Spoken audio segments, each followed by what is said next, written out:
श्री गणेशाय नमः। श्री गोपीजनवल्लभाय नमः।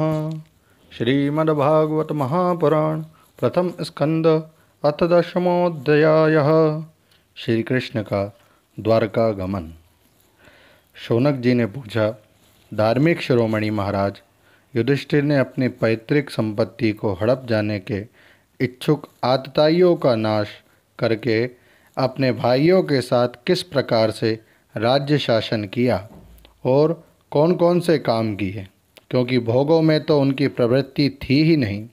सूत जी कहते हैं, संपूर्ण सृष्टि को उज्जीवित करने वाले भगवान श्रीहरि परस्पर की कलहाग्नि से दग्ध कुरुवंश को पुनः अंकुरित कर और युधिष्ठिर को उनके राज सिंहासन पर बैठाकर बहुत प्रसन्न हुए। भीष्म पितामह और भगवान श्री कृष्ण के उपदेशों के श्रवण से उनके अंतःकरण में विज्ञान का उदय हुआ और भ्रांति मिट गई। भगवान के आश्रय में रहकर वे समुद्र पर्यंत सारी पृथ्वी का इंद्र के समान शासन करने लगे। भीमसेन आदि उनके भाई पूर्ण रूप से उनकी आज्ञाओं का पालन करते थे। युधिष्ठिर के राज्य में आवश्यकता अनुसार यथेष्ट वर्षा होती थी। पृथ्वी में समस्त अभिष्ट वस्तुएं पैदा होती थी। बड़े बड़े तनों वाली बहुत सी गौएं प्रसन्न रहकर गौशालाओं को दूध से सींचती रहती थी। नदियाँ, समुद्र, पर्वत, वनस्पति, लताएं और औषधियाँ प्रत्येक ऋतु में यथेष्ट रूप से अपनी अपनी वस्तुएं राजा को देती थीं। अजातशत्रु महाराज युधिष्ठिर के राज्य में किसी प्राणी को भी कभी भी आदि व्याधि अथवा दैविक, भौतिक और आत्मिक क्लेश नहीं होते थे। अपने बंधुओं का शोक मिटाने के लिए और अपनी बहन सुभद्रा की प्रसन्नता के लिए भगवान श्री कृष्ण कई महीनों तक हस्तिनापुर में ही रहे। फिर जब उन्होंने राजा युधिष्ठिर से द्वारका जाने की अनुमति मांगी, तब राजा ने उन्हें अपने हृदय से लगाकर स्वीकृति दे दी। भगवान उनको प्रणाम करके रथ पर सवार हुए। कुछ लोगों समान उम्र वालों ने उनका आलिंगन किया और कुछ छोटी उम्र वालों ने प्रणाम। उस समय सुभद्रा, द्रौपदी, कुंती, उत्तरा, गांधारी, धृतराष्ट्र, युयुत्सु, कृपाचार्य, नकुल, सहदेव, भीमसेन, धौम्य और सत्यवती आदि सब मूर्छित से हो गए। वे शारंगपाणी श्री कृष्ण का विरह नहीं सह सके। भगवत भक्त सत्पुरुषों के संग से जिसका दुसंग छूट गया है, वे विचारशील पुरुष भगवान के मधुर मनोहर सुयश को एक बार भी सुन लेने पर फिर उसे छोड़ने की कल्पना भी नहीं करता।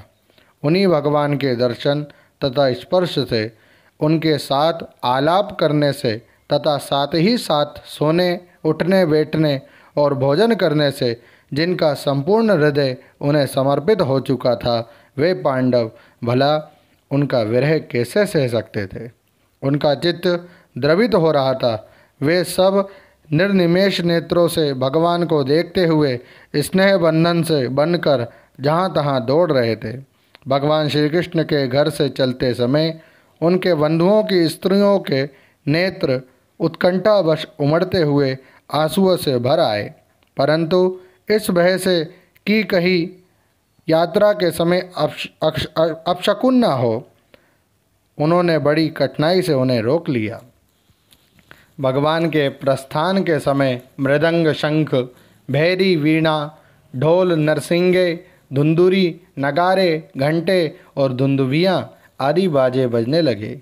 भगवान के दर्शन की लालसा से कुरुवंश की स्त्रियां अटारियों पर चढ़ गई और प्रेम, लज्जा एवं मुस्कान से युक्त चितवन से भगवान को देखती हुई उन पर पुष्प की वर्षा करने लगी। उस समय भगवान के प्रिय सखा घुंघराले बालों वाले अर्जुन ने उन्हें अपने प्रियतम कृष्ण का वे श्वेत छत्र, जिसमें मोतियों की झालर लटक रही थी और जिसका डंडा रत्नों का बना हुआ था, अपने हाथ में ले लिया। उद्धव और सात्यकी बड़े विचित्र चवर डुलाने लगे। मार्ग में भगवान श्री कृष्ण पर चारों ओर से पुष्पों की वर्षा हो रही थी।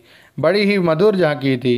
जहाँ तहाँ ब्राह्मणों के दिए हुए सत्य आशीर्वाद सुनाई पड़ रहे थे, वे सगुण भगवान के तो अनुरूप ही थे, क्योंकि उनमें सब कुछ है, परंतु निर्गुण के अनुरूप नहीं थे, क्योंकि उनमें कोई प्राकृत गुण नहीं है।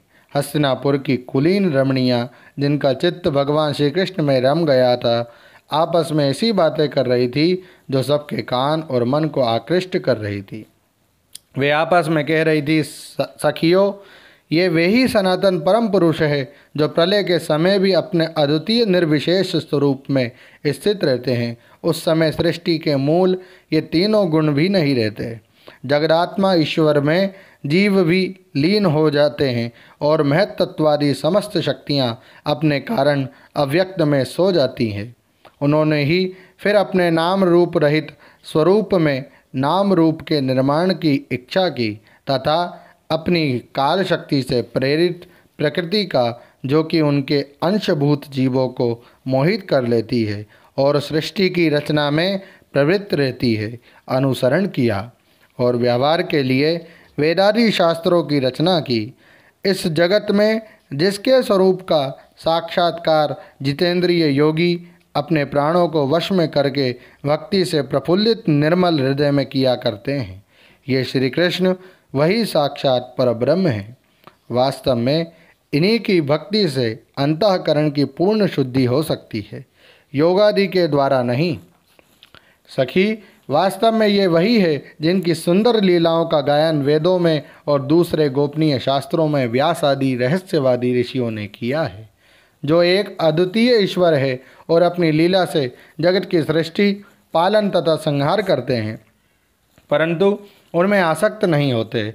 जब तामसी बुद्धि वाले राजा अधर्म से अपना पेट पालने लगते हैं, तब यही सत्वगुण को स्वीकार कर ऐश्वर्य, सत्य, धृत, दया और यश प्रकट करते हैं और संसार के कल्याण के लिए युग युग में अनेकों अवतार धारण करते हैं।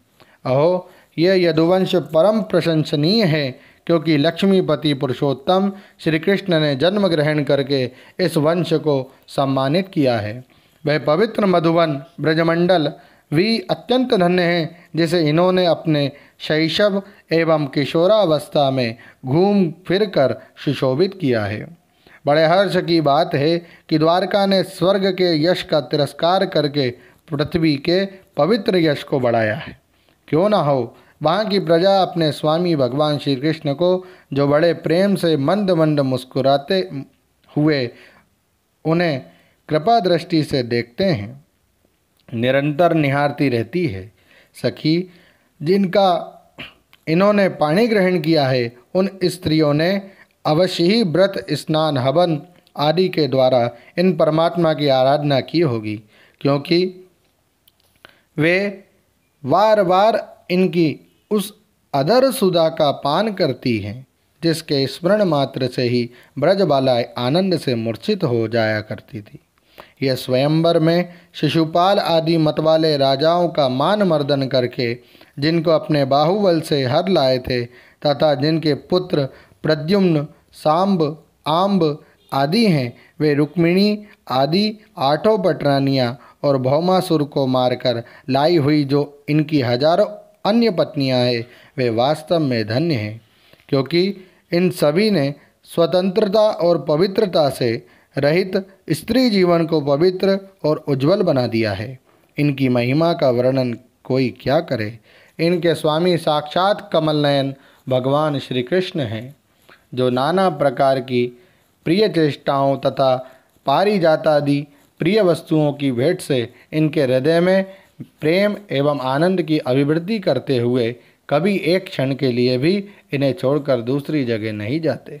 हस्तिनापुर की स्त्रियां इस प्रकार बातचीत कर ही रही थी कि भगवान श्री कृष्ण मंद मुस्कान और प्रेम पूर्ण चितवन से उनका अभिनंदन करते हुए वहाँ से विदा हो गए।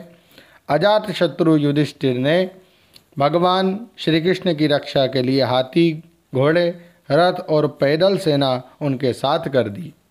उन्हें स्नेहवश ये शंका हो आई थी कि कहीं रास्ते में शत्रु इन पर आक्रमण न कर दे। सुदृढ़ प्रेम के कारण कुरुवंशी पांडव भगवान के साथ बहुत दूर तक चले गए। वे लोग उस समय भावी विरह से व्याकुल हो रहे थे। भगवान श्री कृष्ण ने उन्हें बहुत आग्रह करके विदा किया और सात्यकी, उद्धव आदि प्रेमी मित्रों के साथ द्वारका की यात्रा की। शौनक जी, वे कुरुजांगल, पांचाल, शूरसेन, यमुना के तटवर्ती प्रदेश ब्रह्मावर्त, कुरुक्षेत्र, मत्स्य, सारस्वत और मरुधन्व देश को पार करके सौबीर और आभीर देश के पश्चिम आनर्त देश में आए। उस समय अधिक चलने के कारण भगवान के रथ के घोड़े कुछ थक से गए थे। मार्ग में स्थान स्थान पर लोग उपहार आदि के द्वारा भगवान का सम्मान करते। सायंकाल होने पर वे रथ पर से भूमि पर उतर आते और जलाशय पर जाकर संध्या वंदन करते। ये उनकी नित्यचर्या थी। श्रीमद्भागवत महापुराणे पारमहंसायां संहितायां प्रथम स्कंदे नैमिषीयोपाख्याने श्रीकृष्णद्वारकागमनं नाम दशमोऽध्यायः। श्रीराधाकृष्णार्पणमस्तु। ओं नमो भगवते वासुदेवाय। हरे नमः, हरे नमः, हरे नमः। जय श्री कृष्ण।